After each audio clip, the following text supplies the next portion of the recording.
Hello students, welcome to EPG Pathshala. I am Dr. Anurekha Chariwag, Assistant Professor at the Department of Sociology, Savitribai Phule, Pune University. I am coordinating the paper on Sociology of Gender. Today we are going to discuss the module Women's Agenda in NGOs. In this module, initially we would focus on the relationship of NGOs, especially in terms of women's rights. Then we will go on to explaining the role of the NGOs, especially in terms of its impact in local, regional, national and global issues in terms of human rights and especially women's rights. Further, we will also look into the role of NGOs in relation to women's agenda and the way they interrogate and engage with the state. Further, we will also focus on the linkages between women's movement, women's agenda, practical gender needs and strategic gender needs of the women, especially in terms of pressure groups, the role of UN, especially in terms of its service delivery, and all these issues in terms of its linkages with the whole processes of globalization in India. Women's agenda and NGOs. In the first section, we will look at the UN system and the role of NGOs within that, in particular with respect to engendering the discourse and practice of development. In the next section, we will examine the ways in which women's groups and NGOs have been part of conceptualizing and implementing government programs and how they have tried to further women's agenda through that. We shall examine the experience of Women's Development Program, WDP and Mahila Samakhya for these purposes. In the third section, we will look at NGOs, advocacy and pressure groups and how they have played an important role in formulation of new laws through the cases of the laws on domestic violence and sexual harassment at workplace. The UN system and the role of NGOs. United Nations, which came into being in the context of the destruction and human loss of the Second World War, has been an important point of reference for debates surrounding gender and development. It becomes important, therefore, for us to trace the ways in which UN system has defined the issues of women's rights and how non-governmental entities have made inroads and spaces for pushing their agendas within the largely state-centric UN system. Scholars like Jain have argued that furthering of women's agenda within the UN system was shaped through 4 levels of contestation: coalitions and collaborations at the national and international levels, within the UN, between mainstream and main and women's substream, within women's stream on the basis of location and politics, and between women's movement and women inside UN. She argues that we need to conceptualize the journey of the issues of women and development within UN in the following stages. Setting up the stage for equality. The stage of engagement between issues of gender and development was inaugurated by the formation of the Commission on the Status of Women in 1946. In this, the Committee of Status of Women was mandated to make reports and recommendations of women's political, social, economic equality, civil and educational rights. There was much debate within the UN over the need for a separate commission. In this stage, the cause of women found home within the rubric of human rights. Women's substream argued that rights are indivisible. They did not accept or apply division of human rights into civil and political on the one hand and economic, social and cultural on the other. They argued that women's issues concern all and accountability may be built into all parts of the system. Thus, in early phase, we see that the right to equality was conceptualized in a way to emphasize equality of rights of men and women in terms of equal access to resources as well as other rights such as universal suffrage for women. This period was marked by 2 trends.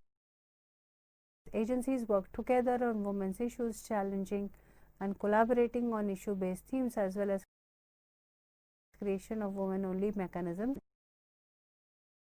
Third world women's voices were becoming increasingly visible in this period, underlying their lives like invisibility of their work as well as grappling with custom.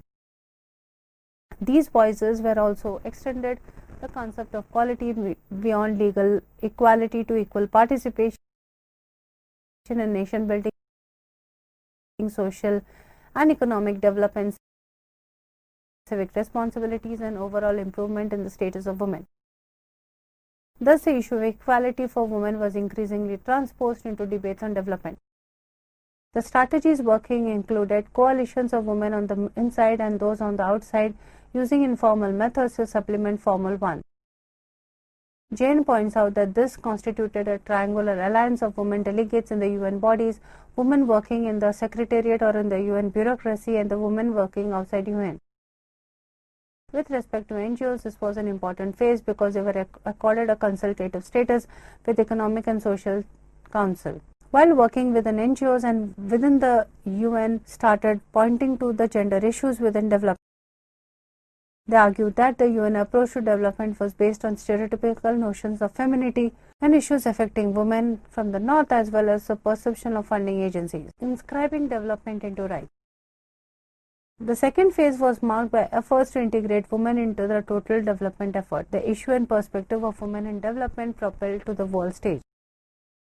This was also a time marked by the building of an institutional architecture for pushing gender equality. In 1967, the Declaration for the Elimination of All Forms of Discrimination was promulgated, which was the first comprehensive legal measure of women's rights. This signaled the acceptance on part of the UN to deal with the phenomena of discrimination from the woman's perspective. The DIDA looked at legal and extra-legal barriers to equality and opened up the private sphere to scrutiny.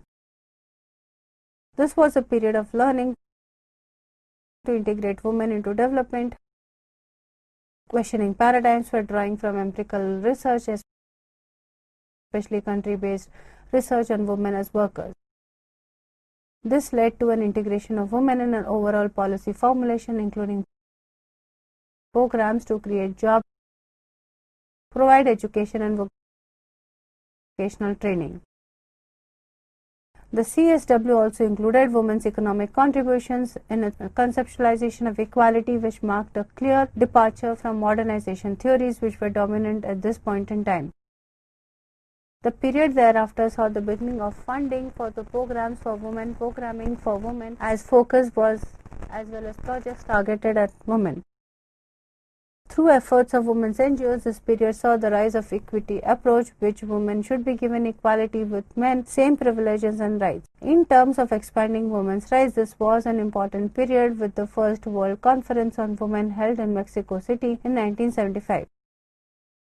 This marked the growing visibility of women's issues within UN and the international women's movement, and was the first such conference dedicated entirely to women's issues at the level of the UN. As is well known, this conference and the preparations for this had a cascading effect on knowledge production about women's status at the national level. In India, for example, the women in preparation for this conference commissioned a Status of Women in India report.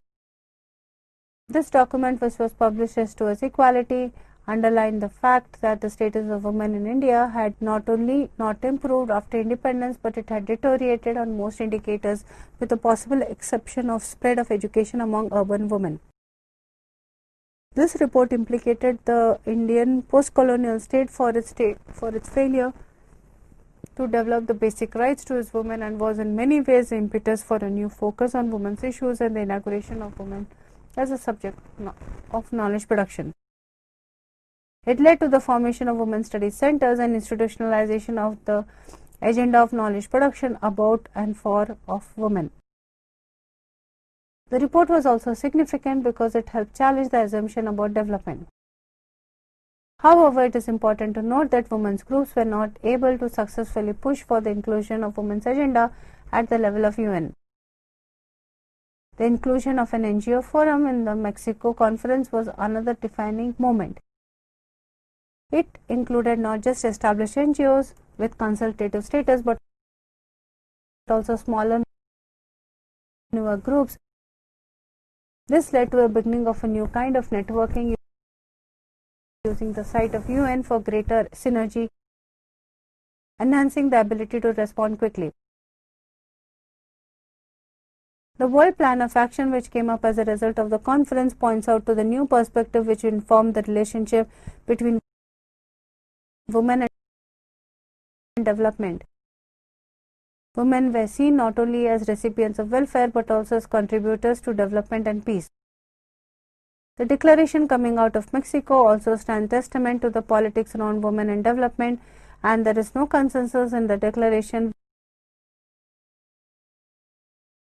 Three themes drawn from women from the first, second and third worlds, respectively equality, development and peace. Numerous NGOs, informal groups, networks and national and international programs spawned out of the International Women's Year declared by the UN in 1975, and the subsequent decade was a jumping board for a new phase of UN partnership with the constituency called Women, questioning the development paradigm. In the context of the new economic order, development came to be redefined as equity along with well-being. The focus was on fulfillment of material and social requirements of daily needs, what have been seen as a basic needs and an anti-poverty approaches. On the other hand, this context was also marked by a resurgence of neoliberal theories and structural adjustment. This period saw a continuation of the redefinition of equality for women in terms of embedding development in rights. 1975 to 85, which was designed as a decade of women, also saw an explosion of knowledge which focused on inequalities between men and women. A lot of work was done by activists and researchers in the areas of women's work, pointing out flaws in tools for measurement of work which invisibilize women's work. Measurement of rapid work, time use surveys, focus on poor women and women in the labor force, all this highlighted, were deeply embedded in economy but were unrecognized. Another important outcome at this time was the coming up of new networks like DAWN, Development Alternative with Women for a New Era, which came up as a part of preparations for the Nairobi Conference of 1985. This was one of the first networks coming up from the South. They argued that the planning needs to focus on the needs of the poor and that poor women's work should be central to development planning. The other focus of DAWN was to build South-South reflections on development. It is a network of scholars, activists which continues to do research and advocacy both within the UN system and also in different nations from where it draws its membership. Development as if development mattered. The decade between 1986 and 1995 has been the decade of contradictions. On the one hand, it saw increased dominance of free market policies and liberalization, what has been referred to as the Reagan and Thatcher era. This has also meant an impetus to structural development adjustment policies, SAP, meaning lesser government spending and developmental loans with conditionalities of implementing SAP. The end of Cold War also meant increasing role of Bretton Woods institutions and decreasing role of UN and its agencies in negotiating economic justice. On the other hand, this is also the period in which alternative measures of progress like HDR emerge and the informal sector moves to become a vital sector of the economy. Scholars like Jain argue that this period also saw the mobilization of women to influence policy and emergence of women as leaders, as well as increasing importance of the women's NGOs and conferences. This was also a contradiction in terms as women activists, academics, policymakers also tended to increase knowledge and change policy within UN, and at home the quest for equality was proceeding at a slow pace and low female poverty was increasing. Contours of the global economy were also rapidly changing in this period, with informal economy taking center stage. The politics of liberalization, privatization, globalization produced a scenario where women located in the third world came to be referred as workers. The NGOs reacted to these changes by producing more knowledge about the women workers in the informal sector. This new knowledge and consistent advocacy efforts led to the visibilization of domestic work and changes in the accounting systems from the national accounts. They organized speak-out sessions for women survivors of violence and used advocacy strategies to push for women's rights to be the platform for the conference as a whole. This has led to greater awareness about the gender nature of conflict, as was seen in the International Criminal Tribunal on Yugoslavia and on Rwanda. As far as NGOs were concerned, this period meant an expansion in the ways of engagement, including conferences, networks, newer emerged in this period, and networking emerged as a conscious form of organizing with a sharper focus on differences among women based on caste, race, class, location, and priorities. Contemporary period. The contemporary period has seen larger debates on the role of the woman, the harsh impact of SAP, convergence of militarization, globalization, and conservatism, and the limited nature of UN's response to a growing crisis. Women within the UN continue to be excluded from the corridors of power and are struggling to move into decision-making roles. Doubt the rhetoric is that of mainstreaming women and women's issues have continued to remain in a ghetto. The policy successes in this phase have largely been on the front of women and conflict with the women's group, managing to push for Social Security Council to adopt Resolution 1325, which recognizes sexual violence against women as a war crime. NGOs have made use of strategies like shadow and alternate reports to underline the non-compliance and non-implementation of obligations by nation states who have been signatories of the various UN conventions. The idea is to shame and name in order to push the nation states undertake necessary steps for the promotion and fulfillment of women's rights. NGOs as facilitators of government programs. An important way in which NGOs have been involved in the government program have been pushing for women's agenda through implementing and facilitating government programs which aim to fulfill either women's practical everyday interest or strategic long-term interest. One of the major roles of NGO in this regard has been to push for a meeting more strategic interest even in programs which has limited aims. We will try to understand the possibilities of and the limitations of NGOs working in tandem with government programs through the case of Mahila Samakhya program.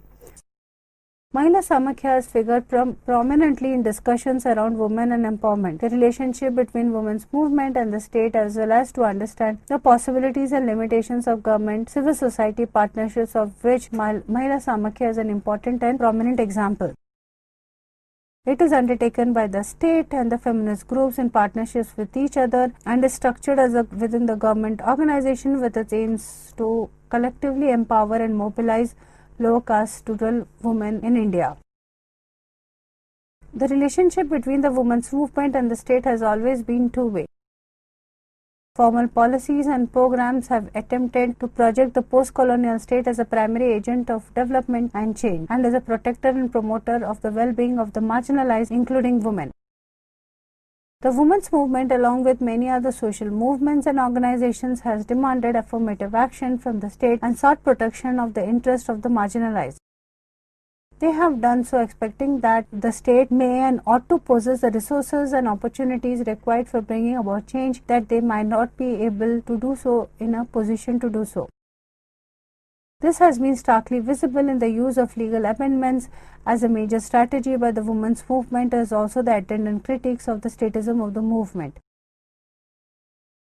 However, scholars point out that the 1990s represents a new turn with respect to this expectation owing to the changing character of the state in this period, primarily the state moving away from its initially socialist outlook. They argue that the Indian state increasingly believes that it has no choice but to finance and privatize the economy, liberalize it, accompanied by a promotion of NGOs to do the work the state is unwilling or unable to do so. They also point out to the changing political landscape of the country, where with constitutional amendments, institutions of local self-government have been revived and the women's participation promoted in the name of decentralization and enabling people's ownership of local governance and development process. It has been pointed out that paying attention to the specificities of the Indian case allow us to question the generic descriptions of neoliberalism as de-welfarization or rollbacks and such points to the travels and contradictory effects of neoliberal ideologies. However, it would be important for us to note here that entry will have to be examined carefully, for as studies indicate that women tend to identify the public roles within the ambit of feminized and politically passive social service. As pointed out in the context of Kerala, there is a marked difference between the realm of high politics and local governance in terms of degree of activity and autonomy, modes of rule and relation of each domain to capital. The domain of local governance, where women are located in this classification, seen as governing by rule and procedure with a greater concession to consensus building. Thus, we see that through this discussion to what extent it is possible for NGOs to push for women's agenda and gender equality through facilitating implementing government programs. Given the complex nature of state in neoliberal times, this has not been an easy task. NGOs as advocacy and pressure group. NGO organizations have played an extremely important role in pushing for changes in law and policies, acting as advocacy and pressure groups. They undertake studies of existing laws and policies, pointing out lacunae and engaging with the state to bring about changes in policies and laws. A good example of this would be the law around domestic violence and the campaigns by women NGOs for the same. The Protection of Women from Domestic Violence came into existence in 2005. This is an important piece of legislation because it makes domestic violence a legally recognized category while also providing for a series of civil remedies to the survivor of domestic violence. As pointed out by Jay Singh, it is also significant for its application of the principles of the constitutional law to the realm of private domestic long resisted. This law came out as a result of sustained campaign for over a decade, but has also seen its roots in a longer engagement by the women's movement in the question of violence against women. In the 1970s, women's movement first brought out the question of violence within domestic and intimate realm, though the focus was initially on what came to be known as dowry death. The movement underlined the violence within the private and intimate space cannot be seen as personal tragedy and has to be seen as a political issue, part of a larger structure of unequal gender relationship. It was through this writing that two important amendments, 304B dealing with dowry murders and 498A, which address cruelty to a wife by a husband or relatives, were introduced in the Indian Penal Code. Under 498A, cruelty was made a cognizable, non-bailable offence. However, when the cases came to court, it became clear that there were several problems with this section. On the one hand, it focused on married women living on the range of violences faced by unmarried old women within home invisible. And secondly, definition of cruelty was such that it left out a spectrum of everyday sexual, emotional violence out of the ambit of law. The law only recognized cruelty when the woman could prove that she had been forced to contemplate suicide or hurting herself. This made the law rather limited in terms of its application. NGOs have been working even after the enactment of the bill into a law to monitor the implementation, pushing for appointments of protection officers and coming up of monitoring and evaluation reports to push for better and more effective implementation.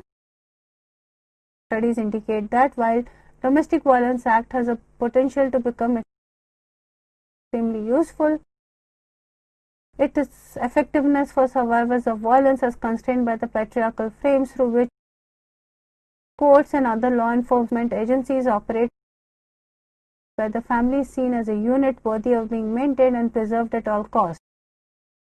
The ability of NGOs to push for a feminist agenda within institutional settings faces this major hurdle. In this module on women's agenda NGOs, we have looked into the role of the NGOs in terms of exploring the issues of women's agenda and in terms of initiating a debate, especially in terms of several important laws.